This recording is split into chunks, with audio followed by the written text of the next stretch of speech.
Assalamualaikum warahmatullahi wabarakatuh. Bersyukur kepada Allah Subhanahu wa taala. Alhamdulillahirabbil alamin.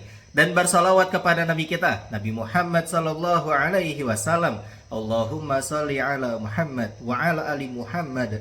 Baik teman-teman sekalian, kita akan lanjutkan kembali ngaji kita, yaitu tafsir Al-Munir surat Asy-Syams ayat 1 sampai 10. Oke, let's go. Bismillahirrahmanirrahim. Surat Asy-Syams Makkiyah, 15 ayat. Oke, penamaan surat. Surat ini dinamakan surat Asy-Syams karena dimulai dengan sumpah Allah, yaitu wasyamsi waduhaha, yaitu matahari yang bersinar terang menyinari siang hari. Kandungan surat kita akan bahas yang part pertama dulu. Surat ini berbicara tentang dua tema penting. Nah, kita bahas yang satu dulu. Bersumpah dengan makhluk agung di alam bagian atas dan bawah, serta sarana berpikir mengenai hal itu, yaitu jiwa. Berpikir mengenai kondisi kejiwaan manusia, peranan manusia dalam memperbaikinya, dan membiasakannya untuk berakhlak mulia agar sukses dan berhasil. Atau membiarkan dan meninggalkannya berjalan sesuai keinginannya, sehingga ia akan merugi. Oke. Kita langsung bacakan surat Asy-Syams ayat 1 sampai 10. Temanya yaitu balasan memperbaiki jiwa dan yang menelantarkannya. A'udzubillahi minasyaitonirrajim. Bismillahirrahmanirrahim. Wasyamsi waduhaha wal qamari idza talaha wan nahari idza jallaha wal laili idza yaghshaha was samaa'i wama banaha wal ardi wama tahaha wa nafsin wama sawaha fa alhamaha fujuraha wa taqwaha qad aflaha man zakkaha wa qad khaba man dassaha, yang artinya, demi matahari dan sinarnya pada pagi hari, demi bulan apabila mengiringinya, demi siang apabila menampakkannya, demi malam apabila menutupinya gelap gulita, demi langit serta pembinaannya yang menakjubkan, demi bumi serta penghamparannya, demi jiwa serta penyempurnaan ciptaannya, maka dia mengilhamkan kepadanya jalan kejahatan dan ketakwaannya. Sungguh beruntung orang yang menyucikan jiwa itu, dan sungguh rugi orang yang mengotorinya. Asy-Syams 1 sampai 10. Mufradat lughawiyah. Wal duhaha, Mujahid berkata, itu adalah meninggi dan sempurnanya cahaya. Oke, Abu Hayyan berkata yang dikenal dalam bahasa adalah bahwa kata duha berarti waktu tepat setelah terbitnya matahari. Jika bertambah sedikit hingga waktu tergelincirnya matahari atau zuhur, itu namanya doha. Talaha, mengikutinya. Maksudnya bahwa bulan mengikuti matahari dengan muncul setelah tenggelamnya matahari. Jallaha, matahari tampak terang dan cahayanya sempurna. Yaghshaha, cahaya matahari hilang karena kegelapan malam. Wassama'i, setiap sesuatu yang berada di atasmu adalah langit. Yang dimaksud dalam ayat ini adalah alam semesta yang berada di atasmu, di antaranya bintang-bintang. Wama banaha, dan zat yang meninggikannya dan menjadikan setiap bintang adalah fondasi dari bangunan atap. Kita lanjutkan. Tohaha, membentangkannya. Sawaha, menyempurnakan penciptaannya dan menyeimbangkan anggota tubuhnya dengan menciptakan kekuatan dan naluri di dalamnya, serta menjadikan fungsi bagi setiap anggota tubuh tersebut. Fa'alhamaha fujuraha wa taqwaha, lantas memberitahu dan memberi pemahaman jalan baik dan buruk. Kata fujur mempunyai arti fasiq, buruk, dan setiap hal yang menyebabkan kerugian dan kehancuran. Sementara takwa mempunyai arti istiqomah dan menjaga diri dari akibat yang buruk. Aflaha, berhasil dan mencapai tujuan. Man zakkaha, orang yang membersihkan diri dari dosa dan memperbaiki serta meningkatkannya dengan ilmu dan amal, dia akan berhasil mencapai tujuannya, yaitu surga. Ini adalah jawaban daripada qasam, sumpah. Khaba, merugi. Dassaha, membiarkan jiwa yang tidak diperbaiki dia akan merugi. Kata dassa memiliki arti kurang dan samar. Barang siapa mengerjakan kejelekan dan kemaksiatan, maka dia telah mengurangi dirinya dari tingkat kesempurnaan dan membuatnya samar sebab berbagai dosa dan kemaksiatan. Kata tersebut lawan kata dari zakah yang memiliki arti membersihkan. Tafsir dan penjelasan. Di awal surat ini Allah bersumpah dengan 7 hal, yaitu Allah berfirman, wasyamsi wadduhaha wal qamari idza talaha, 1 dan 2. Demi matahari dan sinarnya pada pagi hari, demi bulan apabila mengiringinya. Allah bersumpah dengan matahari yang senantiasa bersinar, baik saat terbenam maupun terbit, karena matahari adalah ciptaan Allah yang agung. Allah bersumpah dengan cahaya dan waktu duhanya, yaitu waktu terbitnya matahari saat cahayanya sempurna, karena itu adalah pembangkit kehidupan makhluk hidup. Kita menjadi bekerja, berkarya, syuting YouTube seperti saya gitu ya. Dan karya-karya lain yang kalian semua, yang kita semua maksudnya, kerjakan untuk kemudian kebaikan untuk semua. Allah juga bersumpah dengan rembulan yang bersinar ketika muncul saat matahari terbenam, yaitu di malam hari, khususnya di malam purnama, yaitu malam ke-13 hingga malam ke-16 setelah terbenamnya matahari sampai terbit fajar. Sumpah dengan cahaya ini semuanya adalah waktu malam. Wa nahari idza jallaha wa lail idza yaghshaha. Demi siang apabila menampakkannya, demi malam apabila menutupinya, gelap gulita. Allah bersumpah dengan waktu siang ketika disinari oleh matahari. Kesempurnaan waktu siang merupakan kesempurnaan cahaya matahari. Allah bersumpah dengan waktu malam ketika cahaya matahari tertutupi dengan kegelapannya. Cahaya itu hilang dan matahari pun terbenam, serta separuh bumi menjadi gelap. Matahari itu pun terbit kembali di paruh bumi yang lain. Pergantian siang dan malam ini merupakan bantahan terhadap kaum musyrikin terkait dengan menyembah bintang. Bantahan juga terhadap orang-orang yang mengatakan bahwa alam ini mempunyai 2 Tuhan, Tuhan cahaya dan Tuhan kegelapan. Karena Tuhan tidak akan hilang sebagaimana cahaya matahari dan juga kegelapan gitu ya. Dan berubah keadaannya, Tuhan tidak berubah keadaannya. Nah, Tuhan itu satu, Tuhan itu yang maha kuasa atas segala sesuatu, tidak mungkin hilang. Setelah menunjukkan keagungan benda-benda alam tersebut, Allah Subhanahu wa taala menyebutkan sifat-sifat terjadinya. Dia berfirman, Allah Subhanahu wa taala berfirman, "Was-sama'i wa ma banaha wal ardi wa ma tahaha." Demi langit serta pembinaannya yang menakjubkan, demi bumi serta penghamparannya. Asy-Syams 5-6.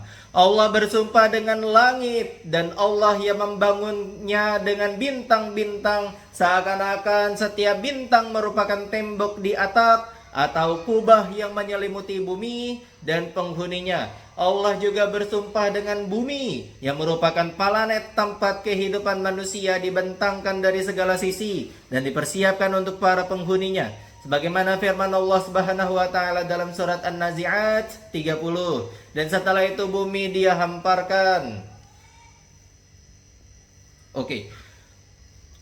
Kemudian manusia diberi kemampuan untuk memanfaatkan hasil bumi berupa tumbuh-tumbuhan dan hasil tambangnya berupa benda-benda tambang dan kekayaan-kekayaan lainnya. Ayat yang senada dengan ayat tersebut adalah firman Allah dalam surat Al-Baqarah ayat 22 yang artinya, Dialah yang menjadikan bumi sebagai hamparan bagimu dan langit sebagai atap.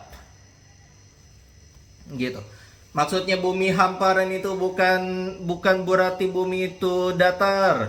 Bumi itu bulat. Hanya saja POV manusia membuat bumi itu terlihat ya terhampar gitu.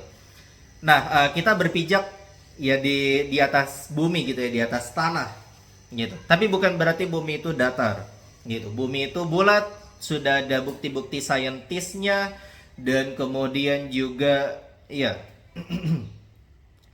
begitulah, sudah ada bukti-bukti ilmiahnya gitu ya, bukan hanya sekedar sangkaan belaka. Gitu. Makhluk-makhluk yang dibuat sumpah tersebut diakhiri dengan penyebutan jiwa manusia yang merupakan sebab diciptakannya makhluk-makhluk tersebut, yaitu manusia. Manusia juga merupakan alat untuk memanfaatkan makhluk-makhluk dan sarana untuk peningkatan dan kemajuan dalam kehidupan. Allah Subhanahu wa taala berfirman, wa nafsi wa ma sawaha falhamaha fujuraha wa taqwaha. Demi jiwa serta penyempurnaan ciptaannya, maka dia mengilhamkan kepadanya jalan kejahatan dan ketakwaannya. Allah bersumpah dengan jiwa manusia yang diciptakan seimbang berdasarkan fitrah yang kuat. Keseimbangan tersebut adalah dengan memberinya kekuatan yang sesuai dengan kebutuhannya untuk mengatur badan, yaitu indera zohir dan batin, dan kekuatan alami, yaitu menyeimbangkan tulang-tulangnya dan menambahkannya dengan kemampuan dan kekuatan yang tampak dan tidak, serta menentukan fungsi bagi setiap anggota tubuh. Gitu. Kita sudah diberikan kenikmatan-kenikmatan dari Allah ini. Kemudian Allah Subhanahu wa taala memberitahu dan memberi pemahaman kepada jiwa ini mengenai sesuatu berupa keburukan dan kezoliman, serta kebaikan dan ketakwaan untuk membedakan kebaikan dan keburukan. Gitu. Sebagaimana firman Allah Subhanahu wa taala, qad aflaha man zakkaha. Oke, dan kami ini ya. Firman Allah Subhanahu wa taala dalam surat Al-Balad ayat 10, dan kami telah menunjukkan kepadanya dua jalan, kebajikan dan kejahatan. Maksudnya kami telah memberitahunya dua jalan kebaikan dan keburukan. Ini diperkuat dengan ayat setelahnya, yaitu dalam surat Asy-Syams 9 sampai 10. Gitu. Qad aflaha man zakkaha wa qad khaba man dassaha. Sungguh beruntung orang yang menyucikan jiwa itu, dan sungguh rugi orang yang mengotorinya. Ini adalah pendapat Mu'tazilah. Sedangkan Ahlus Sunnah berkata dua dhamir dalam firman Allah Subhanahu wa taala falhamaha dan juga wahadainahu adalah kembali kepada Allah. Maknanya sungguh telah gembiralah jiwa yang telah dibersihkan oleh Allah Subhanahu wa taala dan diciptakan dalam keadaan suci. Merugilah jiwa yang telah ditelantarkan oleh Allah dan diciptakan dalam keadaan kafir dan zalim. Yang zahir adalah penafsiran pertama dengan dalil yang dikatakan oleh Ibnu Katsir dalam surat Asy-Syams ayat 8, maka dia mengilhamkan kepadanya jalan kejahatan dan ketakwaannya. Maksudnya, lantas dia menjelaskan kepadanya jalan kezaliman, jalan kezaliman dan ketakwaan, serta memberinya petunjuk kepada takdirnya. Ibnu Abbas berkata mengenai ayat, maka dia mengilhamkan kepadanya jalan kejahatan dan jalan ketakwaan, Asy-Syams 8. Maksudnya adalah menjelaskan kepadanya mengenai kebaikan dan keburukan. Ini adalah dalil prinsip ikhtiar manusia. Gitu. Kemudian Allah Subhanahu wa taala menyebutkan balasan pilihan manusia itu, yaitu qad aflaha man zakkaha wa qad khaba man dassaha. Sungguh beruntung orang yang menyucikan jiwa itu, dan sungguh rugi orang yang mengotorinya. Orang yang menyucikan, mendidik, meningkatkan dirinya dengan ketakwaan dan amal sholih, sungguh telah berhasil mendapatkan segala yang dia minta dan inginkan. Sungguh merugi orang yang menyesatkan dan membiarkan dirinya, tidak mendidiknya, tidak menggunakannya dalam beribadah dan beramal sholih. Ini adalah jawab daripada qasam, sumpah yang ada dari permulaan surat ini. Ada banyak sekali gitu ya, sumpahnya tadi ada 7 gitu. At-Tabrani meriwayatkan dari Ibnu Abbas, dia berkata, jika Rasulullah SAW lewat dan mendengar ayat ini, wa nafsi wa masawaha falhamaha fujuraha wa taqwaha, beliau berhenti dan berdoa, Allahumma ati nafsi taqwaha anta waliyuha wa maulaha wa khairu man zakkaha. Ya Allah, berilah jiwaku ketakwaannya, Engkaulah pemiliknya dan sebaik-baik yang menyucikannya. Diriwayatkan oleh Ibnu Hatim dari Abu Hurairah, dia berkata, saya mendengar Rasulullah SAW membaca falhamaha fujuraha wa taqwaha. Beliau berdoa, ya Allah, berilah jiwaku ketakwaannya dan sucikanlah ia, karena Engkau adalah sebaik-baik yang dapat menyucikannya. Engkaulah pemilik jiwa ini. Diriwayatkan oleh Ahmad dari Aisyah radhiyallahu anha bahwasanya Aisyah radhiyallahu anha pernah mendapati Nabi Shallallahu alaihi wasallam tidak berada di tempat tidur. Lantas dia meraba-raba dan menyentuh beliau ketika beliau sedang sujud sambil berdoa. Wahai Tuhanku, berilah jiwaku ketakwaannya. Sucikanlah ia karena engkau adalah sebaik-baik yang dapat menyucikannya. Engkau adalah pemiliknya. Diriwayatkan oleh Ahmad dan Muslim dari Zaid bin Arqam, dia berkata Rasulullah SAW pernah berdoa, Allahumma inni a'udzubika minal ajazi wal kasal wal harami wal jubni wal bukhl wa adzabil qabr. Allahumma ati nafsi taqwaha wa zakkiha anta khairu man zakkaha. Anta waliyuha wa maulaha. Allahumma inni a'udzubika min qalbil la yakhsha' wa min nafsin la tashba' wa ilmin la yanfa' wa da'watin la yustajabu laha. Ya Allah, sesungguhnya aku berlindung kepadamu dari lemah, malas, tua, pengecut, kikir, dan azab kubur. Ya Allah, berilah jiwaku ketakwaannya dan sucikanlah karena engkau sebaik-baik yang menyucikan. Engkau adalah pemiliknya. Ya Allah, sesungguhnya aku berlindung kepadamu dari hati yang tidak khusyuk, jiwa yang tidak puas, ilmu yang tidak bermanfaat, dan doa yang tidak dikabulkan. Zaid berkata, dulu Rasulullah SAW mengajarkan doa tersebut kepada kami. Sekarang kami mengajarkannya kepada kalian. Fikih kehidupan atau hukum-hukum. Allah Subhanahu wa taala bersumpah dengan 7 hal. Sungguh telah beruntung orang yang membersihkan dirinya dengan beribadah, dan merugilah oleh orang yang menelantarkan dirinya sehingga tenggelam ke dalam kemaksiatan. Ketujuh hal itu adalah sebagai berikut. 7 sumpah Allah Subhanahu wa taala. 1. Matahari dan pancaran sinar terangnya. 2. Rembulan yang muncul setelah matahari terbenam hingga terbentuk bulat dan bersinarnya layaknya matahari. 3. Sinar ketika diterangi matahari. 3. Siang ketika diterangi matahari. 4. Malam ketika terbenamnya matahari. 5. Bangunan langit, zat yang membangunnya yaitu Allah. 6. Bumi dan zat yang membentangkannya. 7. Jiwa manusia dan zat yang menyempurnakannya dengan memberinya keseimbangan dan membekalinya dengan anggota badan yang sesuai serta kekuatan otot, pikiran, dan indera. Kemudian pemberitahuan kepadanya jalan kezaliman dan ketakwaan serta jalan baik dan buruk, ketaatan dan kemaksiatan. Allah Subhanahu wa taala telah bersumpah dengan makhluk-makhluk ini karena merupakan keajaiban ciptaan yang menunjukkan eksistensinya. Dia senantiasa mengingatkan hamba-hambanya dengan menyebut mereka di dalam sumpah dengan berbagai macam makhluk-makhluknya yang mempunyai manfaat besar, sehingga seseorang akan merenung dan mensyukurinya. Ya Allah, kami bersyukur atas penciptaan-Mu ini yang sungguh luar biasa sempurna.